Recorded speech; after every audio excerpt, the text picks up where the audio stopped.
Welcome to episode 71 of Cold Hard Trash CRT episode 71. I'm still getting the intro back. I forgot how to do it last time. I sort of forgot how to do it this time. But I'm your host, Trash Can Jones. And I'm Bragg, your fellow host. You just, you threw an extra episode 71 in there. I threw an extra 71. You get two 71s. Double episode. Episode 142. Oh, shit. We were talking about, though, Deadpool before we got started, and the X-Men Origins Wolverine one specifically. And if you're going to, like, capture Deadpool, right, and, like, all right, I want to use this guy as a weapon, I want to try and, like, get the most I can out of him, I guess it makes sense, like, close his mouth, because he's probably a really annoying, like, going to be doing all the different, like, oh, you're such a cool bad guy, aren't you, type shit that you'd probably get annoyed with right away. Yeah, it makes sense, but it makes the character less fun. Yeah, it's you're gonna do that to. It's one of the things, like, Deadpool is literally whole thing is his comedy, and then you're just gonna take that away. It's like you. I mean, yeah, sort of. He was a talker when he didn't have his mouth zipped shut. Right. It's and one of those things. He was things killed there, so you know. You would want to have, like, almost like, oh, Wolverine would want to, like, try and help him and restore him. You know, like, that's kind of what you want the arc of the character to go on, not just being like this basically NPC for the movie. But oh well. Yeah, I still attest that I think the big problem that people had with it was the fact that he was Deadpool and not like some new creation of like fucked up. It could have just easily been like Weapon X or something like that. Yeah. It could have been super easy, but instead they were like, oh, we're going to give Deadpool plus Wolverine, and by the way, we took out the ability for Deadpool to speak. It's like, man, Deadpool probably would have had some good lines about this, about having Wolverine powers and all this different stuff. Yeah, but like the way that he's presented, like he's pissed, you know, which also is not very Deadpool. Like it happens, but... Yeah, he wouldn't actually like care too much about it. He's got that laissez-faire about him. Mm-hmm. Yeah, the animated Deadpool's a lot better. Deadpool vs. Wolverine was probably one of the more funny, or not Deadpool vs. Wolverine, Hulk vs. Wolverine, where Deadpool kind of steals the show. Hilarious fights. Deadpool getting his arm cut off into 3 pieces and just trying to like set it back on in the background of the fight. Great times. He gets like in slow motion, like when he's about to, I forget he was executing, but he's about to shoot somebody in the back of the head, and Wolverine like slow motion comes in, cuts the gun in half while he's about to do it, and he's like, oh, that was my favorite gun. But like all in slow mo, he's just like, come on. I read a limited run comic series that I believe was called Deadpool Kills the Avengers. Oh. And that was messed up, but you know, it's some random one-off alternate reality bullshit Deadpool thing. goes after the Avengers? Yeah, they like something happens in his brain, gets rewired, and he's like, okay, I gotta kill all the Avengers. Don't know what the justification is, but he's wacko. Not gonna question it. He just figured, like, the big things is that he figures out like a way to kill, you know, the Hulk. He figures out a way to kill Wolverine. Nuke, by the way. Really? Nuke kills Wolverine, even though he took one in World War II? So he didn't. I mean, he was like kind of shielded, right? A little bit. Yeah, I guess. Are we talking about the movies? Yeah, the movies. I guess like he held the blast door. Yeah, so I guess like he wasn't like he was partially shielded. That's true. Yeah. Mm-hmm. As opposed to it being right next to him and just like everything vaporizing. Yeah, that amount of force. That's true. He didn't take one directly. Mm-hmm. I guess that's kind of just like the Avengers version of Doom. You ever seen that? No, but at the end of this comic, he ends like there's like a Watcher or something like that watching him, and he's like, I see you, and then he goes and kills the Watcher. Oh, damn. They were saying Avengers Doom? Yeah, Doom is the Justice League version, to where the Legion of Doom gets their hands on Batman's contingency plans for the Justice League, because they find out that Batman has a contingency just in case any member of the Justice League were to go rogue. So he would be able, even himself, if like he gets mind controlled or whatever, like, this is what you do if you need to stop me and kill me. Mm-hmm. And the Legion of Doom gets their hands on those plans and start enacting them one after the other. And Batman only figures that out once he wakes up in the grave of his parents. Oh, man. He gets buried alive right next to his parents, and he's just like, oh, I know what they're doing. And then he reaches into his coat pocket, pulls out his keys, and just starts punching the coffin. He's going to slowly unbury himself. That's pretty wild, though. They shoot... well, then his contingency for himself didn't work. Almost like he had planned that, like, if anybody was actually going to use the contingency, I have a contingency for the contingency. Greatest detective mind, yeah. Yeah, but it's a little, then he's just disingenuous. Well, it's one of the things, maybe it would have worked if he did have a broken mind, like, and maybe that would have been the thing that actually killed him. But because he was still sane of mind and able to, you know, work his way through it, just breathe calmly and unbury himself. Yeah. They end up, they try to shoot Lois Lane with a kryptonite bullet, and they just do it so fast that Superman jumps in front of it and then takes it to his heart, and it turns out it wasn't actually Lois Lane. We tricked you the whole time. So after Batman unburies himself, he has to go do open heart surgery on Superman real quick. And everybody else gets there, all very specific ones. It's a little convenient that kryptonite, like, okay, so it hits Superman, he's vulnerable to it, it makes him weak. Also, makes him vulnerable to surgery to remove it. All the parts around of him, yeah, I guess, because Batman just comes in and takes the thing out, giving little quips about it. Well, he's just like literally in a scalpel inside of Superman's chest. It makes him not the Man of Steel around it, and poisons him. Yeah, it's probably it's going through his bloodstream, so it's probably just getting weaker by the second. Yeah. If he's getting shot like directly in the heart. Yeah. I think Wonder Woman gets, I forget what her the nerve gas they hit her with, but she just sees every single person as Chitara, so she just fights infinitely until she runs out, like literally her heart gives out. She just starts beating up every single person around her. Martian Manhunter gets something that's like his pores start secreting it, and it's like nitroglycerin. So even when he jumps in water, he can't stop being on fire. Oh man, he's just constantly on fire all the time. It's some crazy shit. But yeah, Batman basically has to go and undo all his contingency plans because you find out he has contingencies for the contingencies. And I guess the Legion of Doom didn't steal those. So does it revive people? I mean, they have the Lazarus Pit, right? No, Batman. I don't think it ever gets that far. I think Batman. I thought you said Wonder Woman's heart gave out. That's the plan. Is she's going to fight until her heart gives out. But it doesn't Batman's, happen, right? And he intervenes. Okay. It's not. The Legion of Doom goes over this is what's supposed to happen and how we will kill them. But then Wonder Woman's in the process of doing that. Yeah, you see it through her eyes. There's just 50 Chitaras and she's heavy of breath, still trying to fight everybody. And then Batman comes in, knocks her out and gives her a little sedative, whatever it is, to reverse the thing that made her hallucinate. Okay. I guess maybe it was that Batman just kept all his contingencies in his own mind. Didn't even bother to write those down. He's like, if the first contingencies got stolen, then why would we even bother having the second contingencies written down? Because make sure you can remember those. That's pretty cool though. It's one of the things where you realize just Batman's, I guess, importance to the Justice League, how sharp his mind actually is. Because even though he's just a regular guy in a bat suit surrounded by aliens and super monsters, he's got plans. Any one of you ever fucks up, he's going to take you down.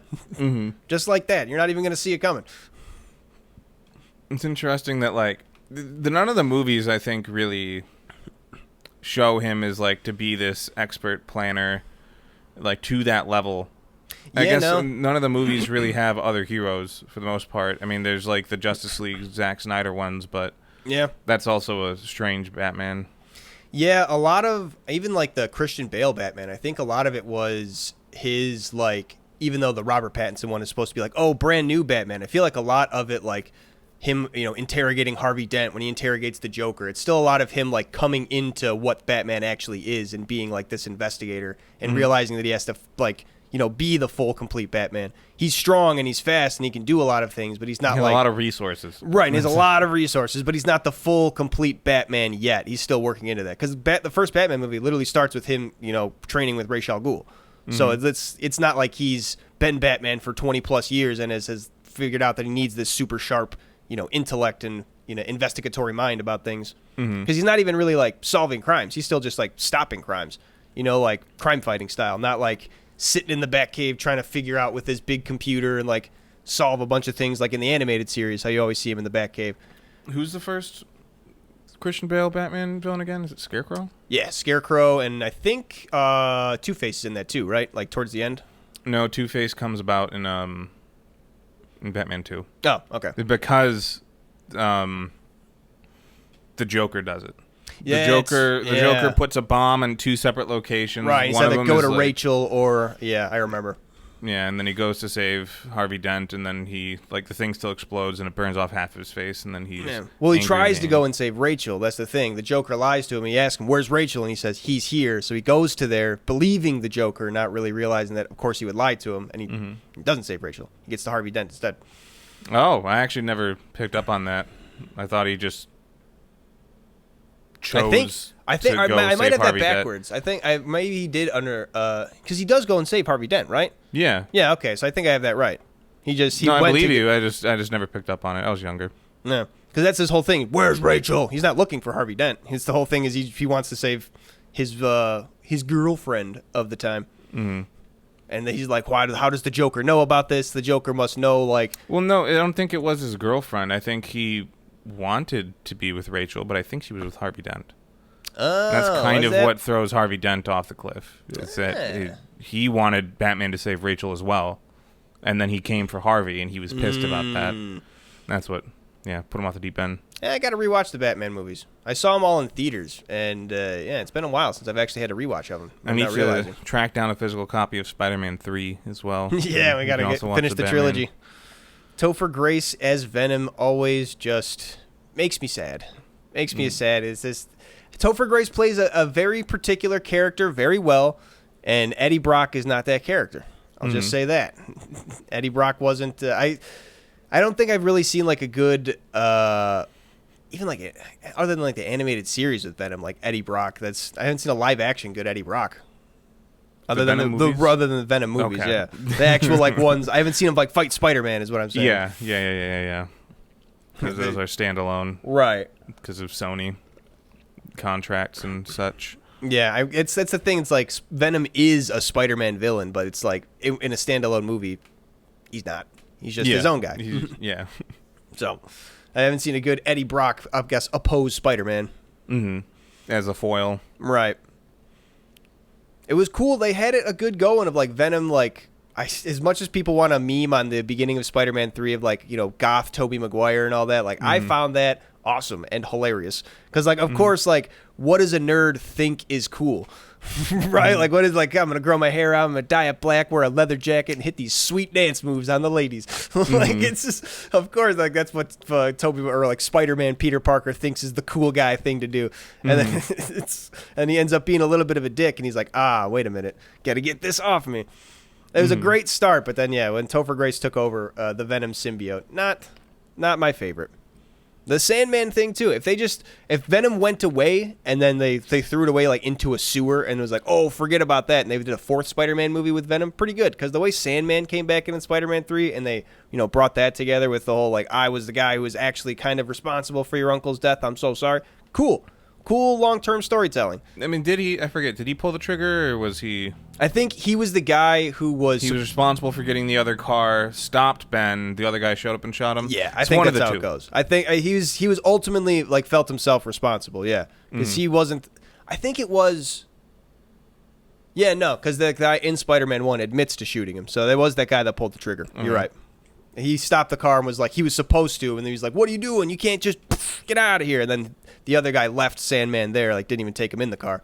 So he was like, oh, I did this crime, and now I might be responsible for a man's death, and I don't even get money for it. And It's a good story with Sandman, but just kind of hamstrung in there with the whole, like, it was supposed to be a Venom, he's the main bad guy movie.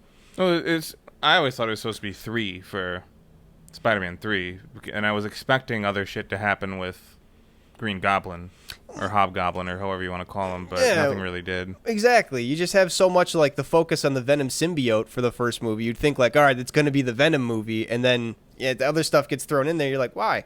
Why couldn't we just have a cool Venom? I guess because then maybe like partway through they realized, ooh, this Venom isn't going to work the way we wanted. Maybe they try to throw more in there to give fan service or something. I don't know. I don't know, man. There's too much visual effects for the Sandman for it to just be something they thought of throwing in the middle. That's also true. Especially back then, that was some big CG having his face in the sand and shit. It was probably just like Sony or something, like director or shareholders or whatever, just being like, you got to make it more. Yeah, more IPs. Get more IPs in there. That'll draw more eyes. Put more characters. We can sell more toys and shit. That's probably the biggest thing. They want to market. That's so crazy to think. Like, I watched the show, The Toys That Made Us, The Shows That Made Us. I don't know if the shows that made us was one of them. Might have been the movies that made us. But back in the day, whenever you made cartoons, you basically like had to make a toy line, to the point where if you were going to make a toy line, you had to like approach people to have a cartoon to go with it, because that's how you were going to sell the toys. The direction of it is that you didn't really come out with a cartoon to make toys. You came out with toys, and then you made a cartoon to sell the toys. Right, to sell the toys, which is such a crazy thing. Or, I mean, you could do it as like a combination thing, but they were never separate. Yeah, it's so wild to think, especially nowadays when you think of like I feel like it's backwards now, right? Like you make a show and then you figure out what you can merchandise from that show, as opposed to making the merchandise and making the show around that merchandise. That seems so crazy backwards, but that's how Ninja Turtles, the Transformers, and a lot of those like original ones came to be. He-Man. Well, Transformers is a big one because it's like, okay, we can do this with toys. Yeah, we can make it a them car transform. and a robot. Yeah. So we'll make a show about them. That's pretty sweet. The G.I. Joe's another huge one. Mm-hmm. That's crazy. And I guess I think I might be remembering this wrong, but it was somebody who was on like the original Transformers team and eventually went on to make Bionicle too. That makes Another a lot cool of sense. thing. Which is like, I liked Bionicle. it was something like I forget what the whole like thing of it was, but they were like, it said the whole like, defining the Bionicle world, about how it's this whole thing with robots who fight over this ancient power, and this like takes place within the rust of like one asteroid and something like that. And just like hearing this guy go on this whole long tangent, like, oh wow, that's a lot. Yeah, it seems like that's some artistry that went in there. It seems like there's a lot of backstory, a lot of depth that can go for miles. And they took a lot of like Islander words too that Oh yeah, like legit like deity names and shit like that. They were not happy about. Oh, I was never super big into Bionicles. I got him a couple times as a friend presents, of mine told me about it. That he's into some of the real Bionicle lore. The real lore, hell yeah. Mm-hmm. Yeah, no, I got them a couple times as gifts, as like a cool thing I could clap together because I kind of like Legos. But yeah, no, I never got super into Bionicles. I think they're cooler than Legos, but you can't really build as many things with them without just everything being a custom part. Yeah. Like with Lego, you just sort of throw stickers on, and you have like a set of different colored bricks, and they can be a bit more creative with them. I mean, we've talked about the classic one where it is a cherry blossom tree. Yeah. And all the cherry blossoms are the frog piece, but pink instead. So when you put all of them on there and you like aren't looking too closely, it does look like a cherry blossom. So like, yeah, you can be creative more. You can use these parts for more things in Lego, but with Bionicle, it's a lot more. Yeah, arms are arms, legs are legs, weapons is weapons. Here's the armor piece. Here's the face mask. Here's the... Yeah, but you can swap the armor pieces and face mask, and you can make your cool custom Bionicle. Wasn't that the whole shit of it? Yeah, you can make a custom one, but you can't, like... I don't think you could really justify selling these as separate... Like, this is half the pieces from one set, half the pieces from another set. This is Blumbo, the third Bionicle. Blumbo. OC Bionicle. Do not steal. Yeah.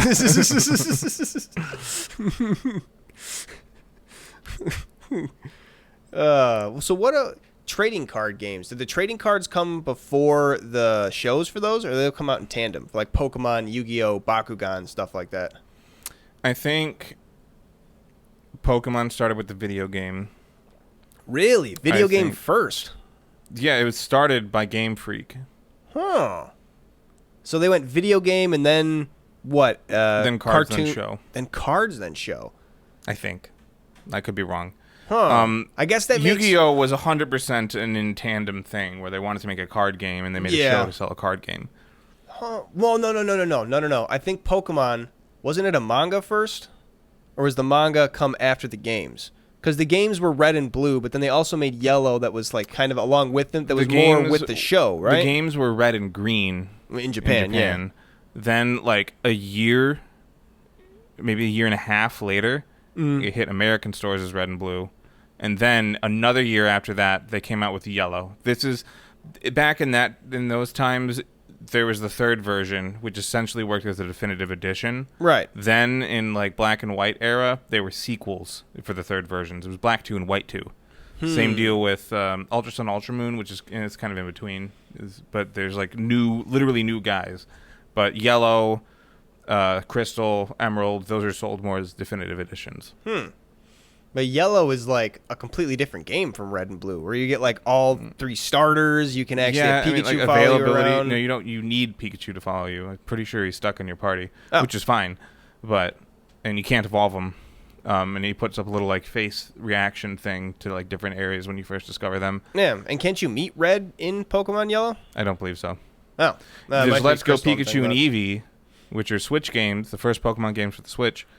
Which they're Kanto remakes, but it's kind of like a Yellow remake where you have your Pikachu with you. Yeah. And instead of having HMs, like you still have in Pokemon Yellow. You just teach secret techniques or hidden techniques to your partner Pikachu or Eevee, and then they learn it, and then they will move rocks or break rocks and all the other stuff. That's so cool. Like, I was just thinking about your like Gen 1 Pokemon pillow that you have, of like how the Poliwhirl on it, baby. Poliwhirl, and then Eevee, Geodude, not Pikachu, as the mascot. That's crazy. I think he's on the other side, but it's wild to think. I didn't have like any Pikachu stuffies. I had my Poliwhirl and Kabuto tub toy. Pikachu just wasn't like the mascot for a little while. That's crazy to think. And then they gave it to the main character of the show, and then they committed to it. But I'm pretty sure it started with game, then cards, then show. Maybe show, then cards. But where's the manga fit in then? The manga is like a whole different thing. I wouldn't be surprised if that actually came much later than the rest of it. But I'm not saying either here nor there. It was 96 for the American releases, I believe. Yeah, 96 was the first Pokemon video games. No, trading that was game. the Japanese one. Yeah. I said American. Sorry. I was correcting myself. I was just reading at the same time. Video games, then card game, then anime, then manga. Oh, no, I guess manga, then anime. Yeah, they just listed it weird. Manga came out in 96 as well. Okay. Yeah. No, I was telling you, that's the order of it. They literally started with the games because it was started by a game company, Game Freak. That's cool as hell. Yeah. I did not know that. And the era of like needing things to merchandise, starting with a video game that was already like a super niche, not seen market, and building from that. Hell yeah. Go Pokemon, even though you're doing some shitty tactics that we talked about on last episode. Cool start. Well, so about that, it's pretty unclear whether it's the Pokemon Company or GameStop, their partners, causing the issue. GameStop is actively blaming the Pokemon Company on Twitter. Oh, shit. So has the Pokemon Company responded? No, not really. Maybe they just... But at different stores in different countries, they didn't limit the number of codes, which points evidence towards the fact that it would be GameStop's. Or they have the Pokemon Company International, that's a thing, with different sub-companies or divisions, I forget which one it is, in individual countries. So that we have the Pokemon Company USA. That's a thing. It could be Creatures Inc. So many different people handle this IP. I'm pretty sure it's the Pokemon Company on this, though. Huh. But why are they? Why would they specific? It's got to be something to do with like maybe they were trying to counteract scalpers or something like that. It has to do with, as far as I can tell, it has to do with contracts with GameStop and what does GameStop get out of being the distributors for this. It gets people to come into their store. Right. So why not have an unlimited amount? Like for GameStop, it would make sense to have an unlimited amount, you would think, right? But maybe you try and squeeze it a bit to get people to like... To flood the line doors? Up and stuff like that. I don't know, but I'm personally thinking it probably has more to do with GameStop because they're the only one of the distributors that have this issue. And EB Games in Canada. But are there any other distributors in America besides GameStop? No. Well, maybe that's also a fault of the Pokemon Company then. Why are they only letting GameStop distribute it? You have contracts like this, you know? Shit. Time to break they also that already have the then. things for cards. Like I said, I'm not... If they have a contract... I think it's mainly on GameStop, but it is a problem. I agree. It's a problem with Pokemon in putting out these contracts with GameStop and how it ends up being handled. That throws a snag in it, because if it's a problem with GameStop and they have the what you call it, contract... Why would they complain to the Pokemon Company? Why would they blame them right away? If they have the number one contract, no, they're getting complaints. Right, they're getting complaints, but they're actively blaming the Pokemon Company. Yeah. But that might jeopardize the fact that they have that, basically exclusive contract, it seems. Why wouldn't they just try to take it and be like, oh, well, listen, sorry, we'll for our great later Pokemon, well, they're saying that there's such a big contract, I imagine. You have the exclusive contract of Pokemon. Yeah, you're saying that if they don't actually have a limit and they're the ones imposing it, why would they say that it's the Pokemon Company's? Right. It's a bad look for them. Either way. Yeah. And that makes me believe that it is a little bit of the Pokemon Company. And GameStop literally has to be like, well, what else can we do? Like, we just have to throw our hands up at this because they don't want to make the Pokemon Company look bad. Like, they have the exclusive contract. They probably want to, PR-wise, like, we're going to do everything we can to make sure Pokemon looks good in our stores. But if they literally can't ignore it, it's like, listen, guys, we would love to be able to defend Pokemon in this, but we can't. We don't have answers. Go somewhere else. But I guess there's a little bit of a history where there have been distributions like this before for the box art legendaries of Sword and Shield, and that was you could just get an unlimited number of codes printed on a receipt, which is how it's currently running in like France and stuff like that. With rumors of there being like 10,000 allowed nationally, but there's no evidence there. As far as we can tell. Is it still one code per person printed on a receipt, or can you ask for 5 codes? Who knows? I mean, it's France. I ain't no I don't know how Frenchman. much information I can really get from there, but we know that it's just being printed on a receipt. They also have multiple different distribution methods, which are done online. You know, you could do it through Pokemon Home. They could do a universal code that you can put into any game as a single code, and it would give you the thing. They've done that before. They have geo-tagging type things where, like, you bring your phone to a GameStop, and then it would give you the thing. You know, like older distributions, where you just plug into a machine. But the limited supply thing is just pissing everyone off. Weird. We don't need to stick on that. Yu-Gi-Oh! I bet it was the card game first. Yu-Gi-Oh! Bakugan. It was developed enough that they were definitely doing it in tandem, but it's not. It's kind of a card game. I don't really know. It's a magnetic card that you roll your ball onto and it pops out. It's got the little plastic pop. figurine game. Oh, it was actually the manga came first, then the trading game, and beginning of serialization. Yu-Gi-Oh! Trading card game was released later. Yeah, and 3 years later. So it's 3 years of the manga before the trading game. Crazy. That's very surprising to me. Pokemon came before Yu-Gi-Oh? Are you kidding me? Yu-Gi-Oh's the card game. Yeah, I guess. Well, so the Pokemon game came out the same year as the Yu-Gi-Oh! Manga. And the Yu-Gi-Oh! Card game, I guess, came out at the same year as the Pokemon card game. 99? Or is the Pokemon card game 97? You just looked it up. It was 97. Okay, so 2 years after. But yeah, they had the manga and the anime right at the... Damn, that's pretty sweet. It could have also been like a trial thing for, like, you know, seeing if people are interested in the monsters and stuff like that. Starting out the manga. Mm-hmm. Yeah, because the whole thing with Yu-Gi-Oh! Is like it's Egyptian gods and whatnot. So it's probably like a trial run of just like, are people even interested in this kind of world? Yeah, pretty cool. I didn't know the Yu-Gi-Oh! Manga was so old. Hell yeah. Well, I guess since we are talking about all these trading card games and Pokemon stuff, back to your Pokemon Crystal run. Yeah. Any big updates? I've been around for most of them, but I don't really see the Wednesday ones anymore. My Beedrill Kenya, unfortunately, went down. I believe I also lost Pikachu, my Clefable. That went down too. So now I'm left with my Super Pikachu, my Ampharos, Forearms, my Machamp. Who else is in there? Mutoad, I believe he's still around. We lost John Mime, unfortunate. Him and his Iron Tail. I think I saw that he wasn't there, but I didn't put 2 and 2 together. Yeah, John Mime's gone. Mutoad is also funny because he's not even good yet. No, he wouldn't sucks. He wouldn't even be good until next generation when he gets Drizzle, or maybe even Gen 5. I don't remember when that happens, but that's why people use him, is that he has Drizzle. Oh, yeah? Well, I got the double Dizzle on Mutoad. Yeah, 2 Dizzy Punches. Dizzy Punch in 2 different slots because it's a randomizer. Which shouldn't happen, even if it is a randomizer. Yeah, well, you know. And I also got Luigia because I left the Silverwing Cave and found Lugia immediately outside. Mm-hmm. So that was pretty funny.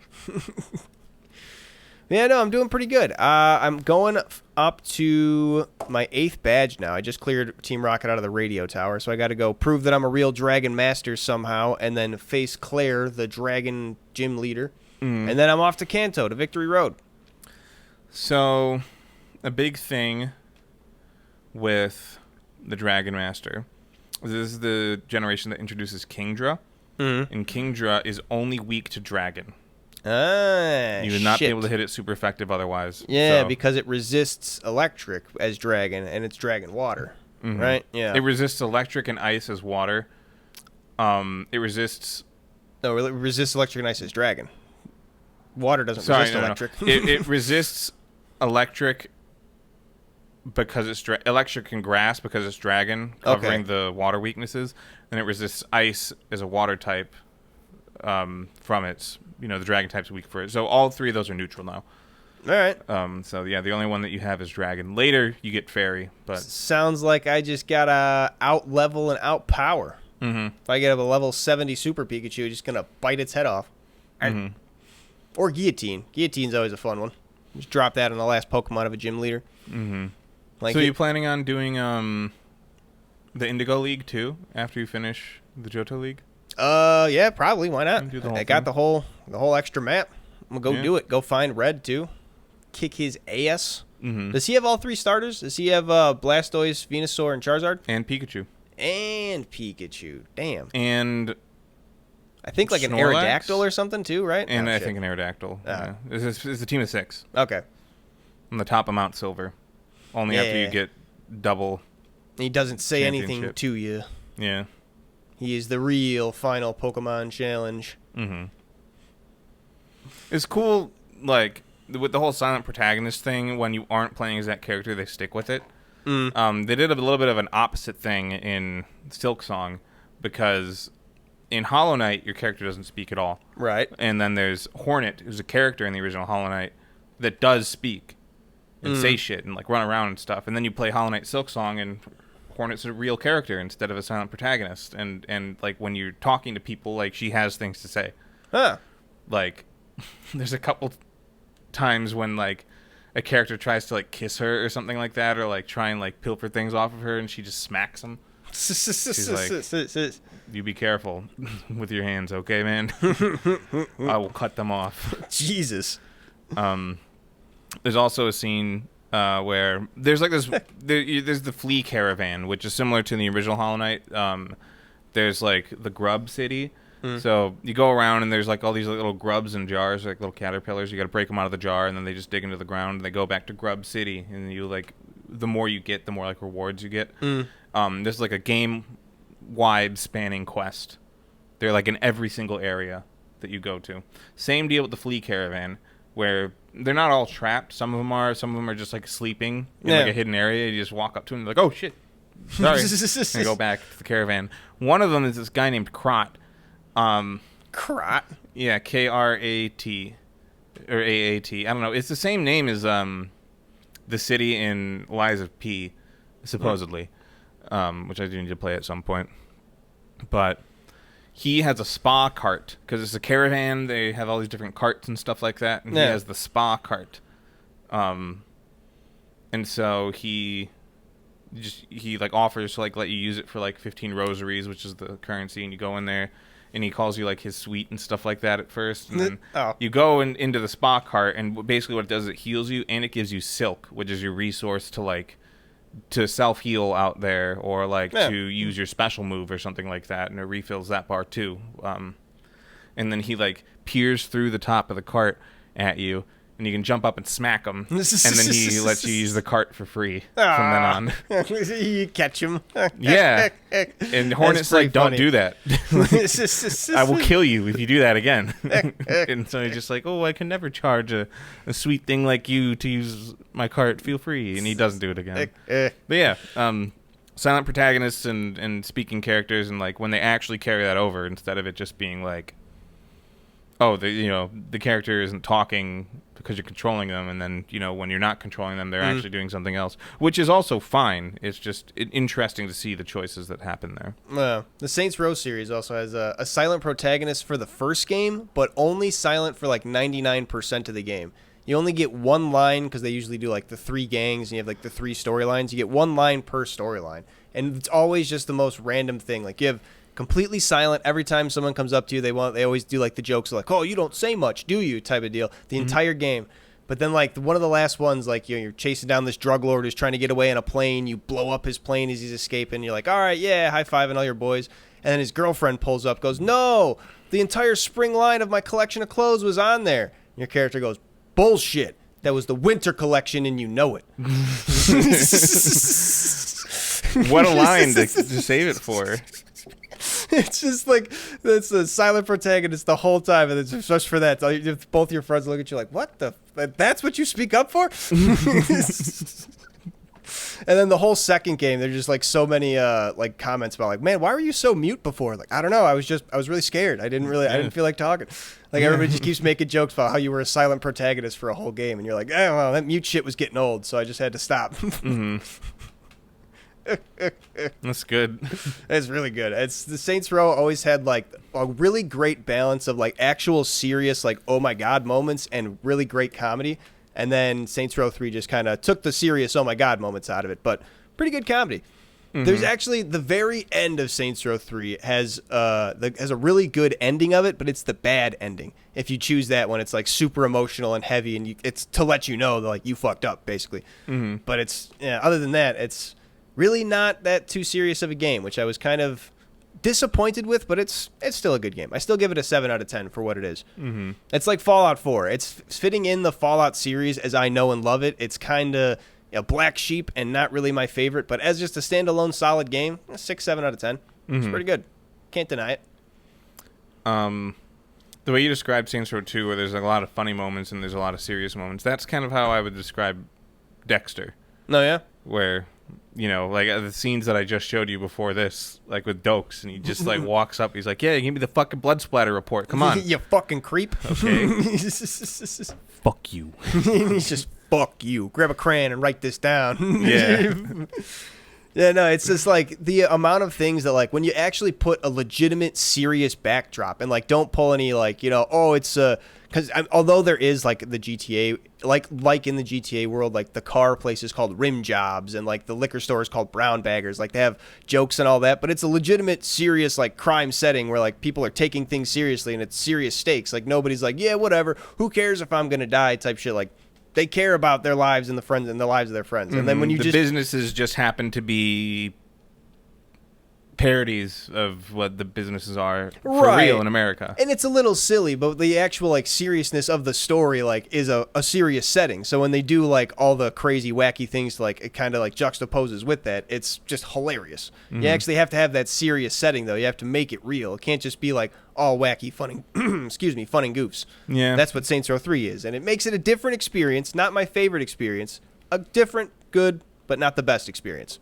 I think the heterogeneity of it, where it's not all funnies and it's not all serious. Like a lot of serious shows end up having funny parts, but a lot of funny shows don't have that many serious parts. Yeah, you know, I guess comedies and dramas or whatever how you want to say it, but the fact that things are so serious is that it kind of gives you that moment of levity that makes things funnier when funny things happen, where it's like, okay, I can relax about this instead of worrying.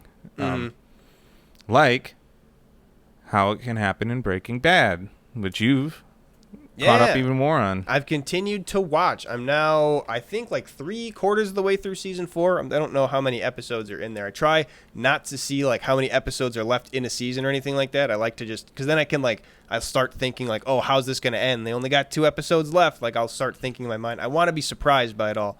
So I don't exactly know how far I am into season 4. I just saw, I think last episode was Walt give his "I am the one who knocks" speech, and then Skylar did her whole thing of coin flipping at the 4 corners. But yeah, and it's pretty decent. The only thing I can complain about is that Gus Fring is kind of a crap cartel boss, which I have been told in Better Call Saul that this is explained a little bit more on why Gus Fring isn't like super hard cartel guy. Like he's not in the cartel, he's of the cartel sort of deal.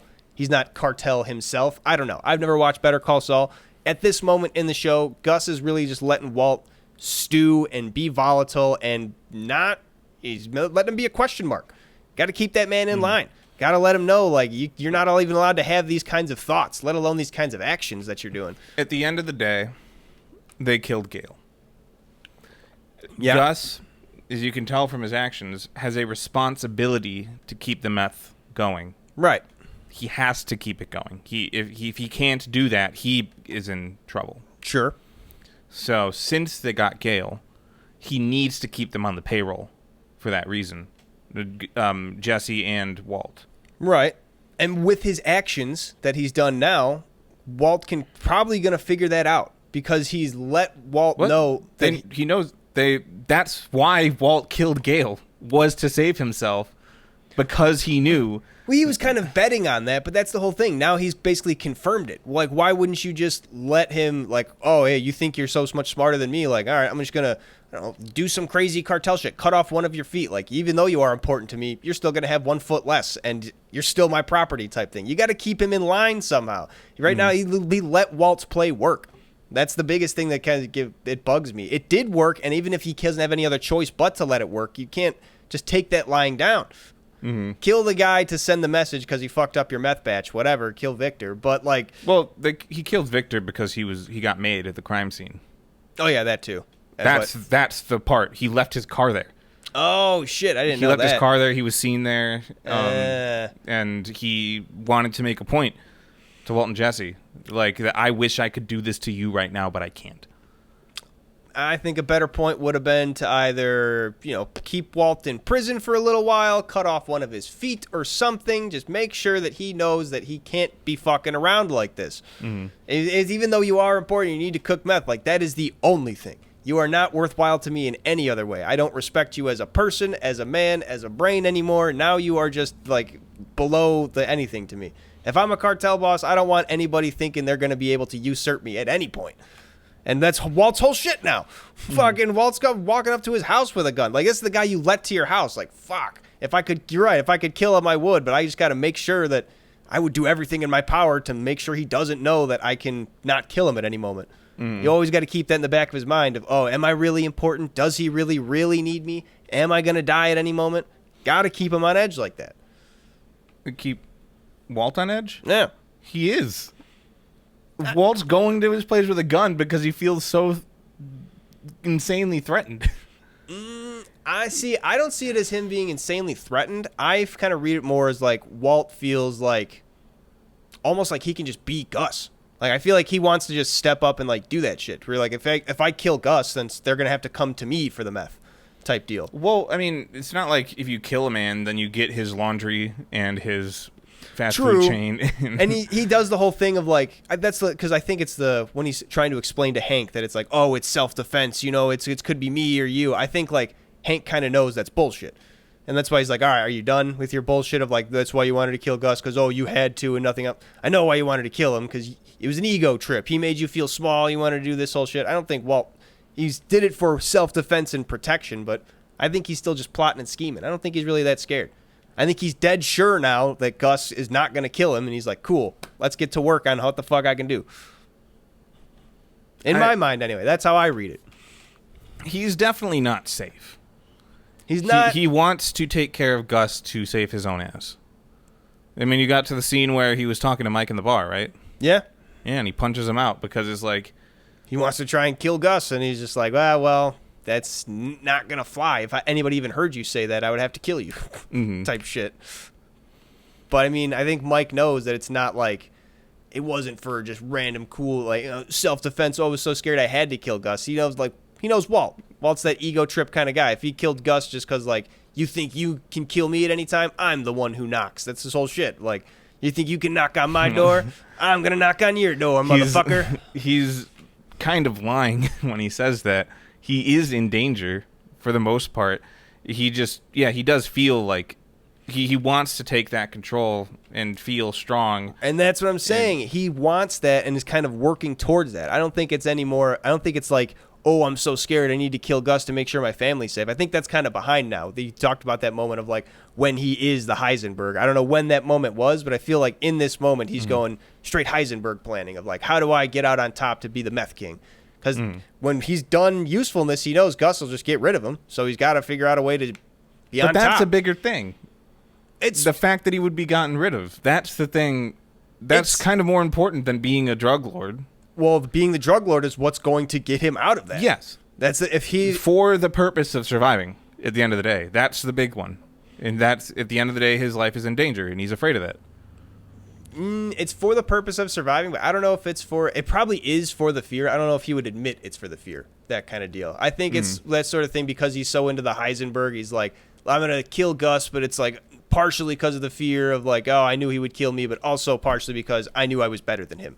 Sort of deal. I feel like it would mostly be just because he knows how good he is. He knows what he can do. He'll kill Gus, the next guy that steps in, and be like, hey, listen, I'm the best meth cook in the world. Gus couldn't kill me. Guess you can't either. But don't fuck around. Like, he wants to be that guy. He wants to have that power. And I feel like that's what he's kind of searching after and trying to plan for. Not even like in a self-defense, just trying to do like a power thing. Because even if it's, oh, I might die, he's going to die from cancer anyway. Like, I don't think he's super scared of getting like murked in the middle of the night type deal. I think he's just scared that that's... He doesn't want that to happen. I mean, nobody would, but I don't think that's like his worst case scenario. I think his worst case scenario is like the whole meth operation goes down and now like his family goes down with it. He himself getting killed, I don't think he's super scared of that. Just getting like knocked on the door. Well, I mean, he killed someone to save his own life. He got Gale killed. Oh yeah, to save his own life. That was the purpose. So he would not die. Yeah, I guess. Yeah, at that moment, it was like to save his own life. But and then he was scared. But I feel like I was saying, at that point, it's kind of gone now. And he's in Heisenberg thinking. He knows that his arrangement can't last, right? And the only way out is up. Yeah. That's kind of what I'm getting at.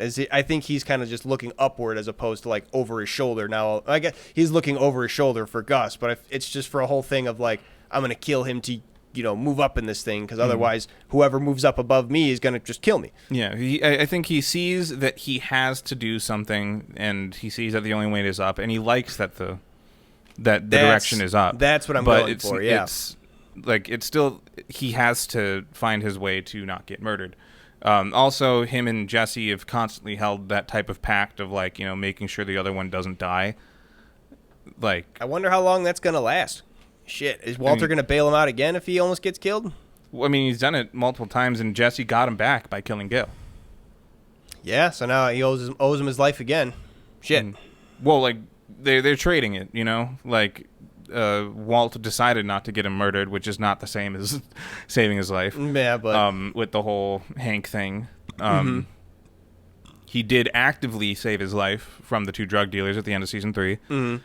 Jesse got him back for that by killing Gale, and it's when they run into this, Gus knows that it's likely that they're going to bargain for the other's life pretty consistently. Yeah. If he can't just cut off Walt's leg, that is not something that you can just do when Walt has the cover of just being a guy. Where would that happen? People would ask so many questions. An accident. Easy. How? Leave him on the side of the road. Crash his car. It's cartel shit. You can make that easy money. I just don't think it would work. It would be you need to do something to psychologically fuck with him, because right now he's too sharp and clear-minded and moving forward to try and take down the cartel. And you need to at least throw a smoke screen in there, for fuck's sakes. Well, that's what they're doing with Jesse, putting him with Hank now, because I think Gus is with not with Hank, with Mike. Yeah. Yeah. Because they're doing the whole thing of he saved the robbery, make him a hero. So that's I guess to fuck with Walt, and Walt just correctly predicted no, this isn't about you, it's about me. Which Jesse, of course, was rolling his eyes about, but he's right. He's dead on. Yeah, but at the same time, it is because of his ego that he's saying that. Yeah. He happens to predict it right, yes. But yeah, it's also for the fact that Jesse, he causes less problems than Walt. Even though they were oh, he's a drug dealer, a junkie. You don't work with a junkie or whatever. He's been clean. Yeah. He's been clean for a good amount of time. And he's not as batshit crazy as Walt. He's not going to pull scheming. He's not as smart as Walt. That's the whole thing. He doesn't have that drive to be the usurp. So he's an easier person to work with. Easier to manipulate, which is exactly why Walt said to Gus, why I kept him around. Because he's someone who will do what I say. He's someone who can be my minion, essentially. Yeah, I mean, he's easier to manipulate, but at the same time, would you then say that Mike is being manipulated? They're kind of just getting on the level of okay, this is the work.